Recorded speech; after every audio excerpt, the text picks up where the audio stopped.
Karagatan natin ang ninanakawan.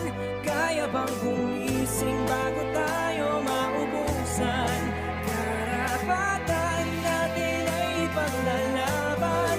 Sumabay sa paglayag habang sinisigaw at naninindig ang atin ito. Atin ito.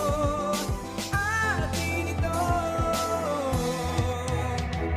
Sariling atin tila tayo pa nagmamakaawa. Lumalabas tuloy na parang tayong kinakawawa. Sa teritoryo natin mismo napilit inaagaw ng mga Chino na masahol pa sa magnanakaw. Kung hindi maaagapan baka hindi lang ang dagat sakupin ng mga incheck na walang mga patawad. Nakakatakot, parang hindi ko kayang makita na bumalik yung panahon na dati tayong alila. Kumilos tayo, ilaban ang dapat ipaglaban, katulad ng paglaban ng mga bayani sa bayan na nagbubis ng buhay para lang di tayo masakop. Huwag tayong magpadala sa mga bantat pananakot. Bawiin natin ang atin, wag